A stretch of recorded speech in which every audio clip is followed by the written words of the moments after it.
Hey, ma'am. Ma'am, tuloy ang Blue Ribbon hearing po. Excuse me, pasok ba dyan? Excuse me, marami dyan? Excuse me. Sir, tuloy po yung Blue Ribbon, sir. Excuse Ma'am? me.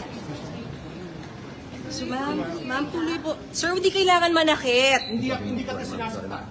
Ma'am, tuloy po ba yung Blue Ribbon hearing? Sir, tuloy po. Senator Robin, tuloy po yung Blue Ribbon hearing. Sir. Later na! Oo nga, ma'am. Ba't naman po ganun, ma'am? Opo. Sige, ma'am. Sige, ma'am. Okay po. Thank you po. Dito lang kailangan tulak. Thank you po. Mamaya na lang. Ma'am, pakaraanin mo lang ako. Inaanak. Sige, sir. Thank you po.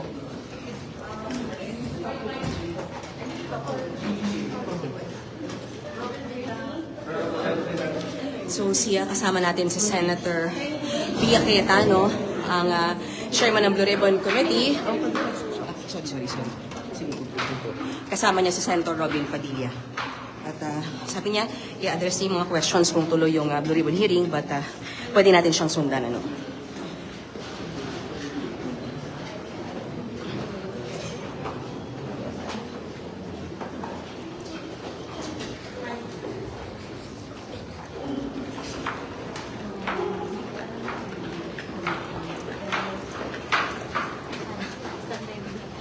Okay, so nandito tayo sa may first floor ng Senate building. Nakikita natin si Senator Robin Padilla at Senator Pia Cayetano. Kasunod lamang tayo sa kanya. No? Okay. Alright. So, naunang sinabi ni Acting Senate President Alan Cayetano na hindi tuloy ang Blue Ribbon hearing. Pero narito ngayon ang chairman ng Blue Ribbon bago palitan ni Senator Erwin Tulfo at Senator Pia Cayetano.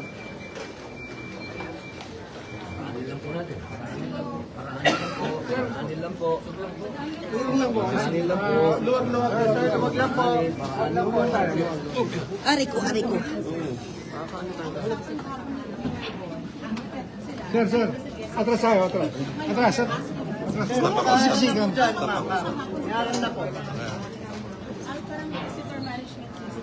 Jo! Dili, atras ako.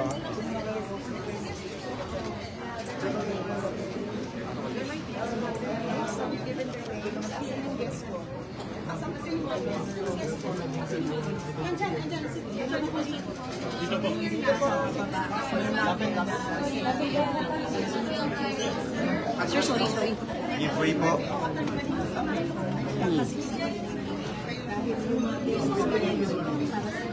So, nandito yung mga guests ay pinatawag ng Blue Ribbon hearing pero mukhang nagkakaproblema dahil hindi pinapapasok, ano?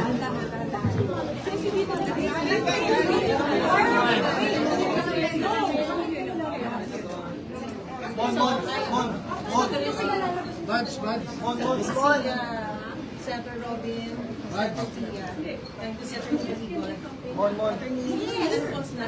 Excuse me. Ayun, okay. Ito yung 18 Marines, ano? At sinasama ni Senator Pia Cayetano, ano? Wait lang. Ay, Please, walang ilakan. Okay.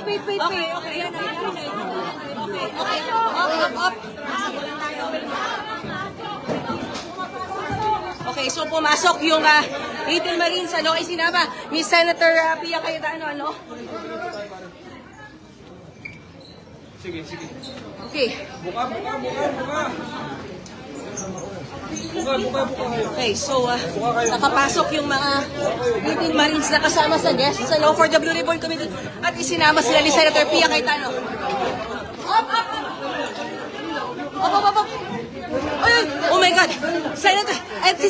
At dito siya, Secretary John Vic Remulla at pinipigil siya Senator Robin Padilla. Oh my God! Nagtakbuhan sila Senator Pia Cayetano kasama yung labing walong Marines, ano? Kasama ko si Senator Robin Padilla. Sinasarahan kami ng pinto. Aray! Okay. Kasama ko si Senator Robin Padilla. Sir, what's happening? Oh my God. Sir. Thank you, sir. Thank you. Senator Robin, anong nangyayari po? Okay lang yan. So, kagit-gitan sa likod, sa ilalim, sa baba dahil hinarang ni Secretary John Vic Rimulya sila Senator Pia Cayetano at Senator Robin Padilla. 18, nandito po ba sila? Sino na lang magsalita? Okay.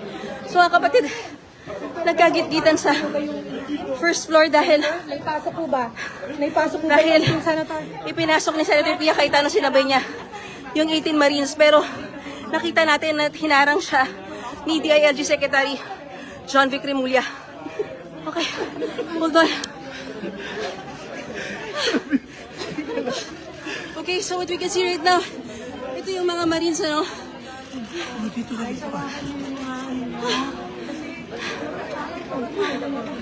Kayo po kayo. Ano po nangyari sa labas?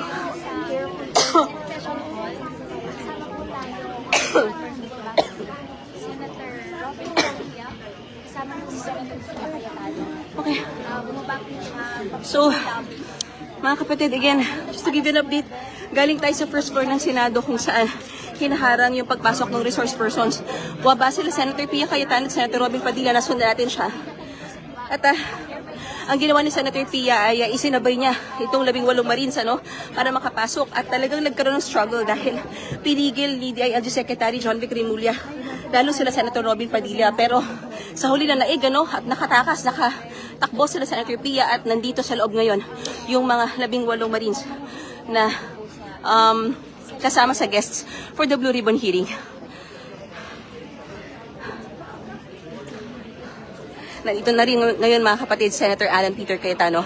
We also see Senator Pia Cayetano, ang Blue Ribbon Chairman, bago pinalitan ni Senator Erwin Tulfo. And we also see Senator Robin Padilla.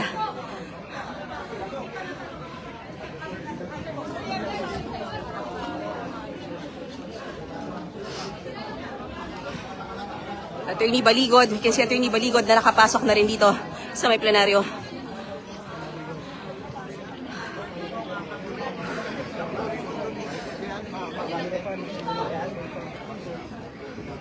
Tensyonado talaga mga kapatid dito sa loob ng plenaryo dahil nga ang sinasabi ni Acting Senate President Win Gatchalian, dapat walang pagdinig ang Blue Ribbon ngayon.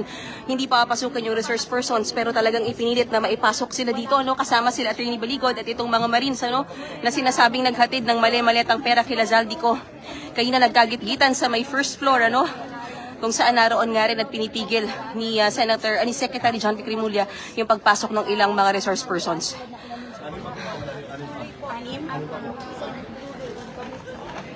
Okay, so we'll try natin i-locate. May 6 pa daw na kailangan pumasok. Okay, alright. So we'll try to locate kung nasaan yung 6 pa, no, na sinasabing kulang pa na resource persons. Lahat po ng media, pinagano dito, sir. Lahat po tayo. Wala pong tao dito. Doon na lang po. Doon na lang. Sige po, sige po. Okay.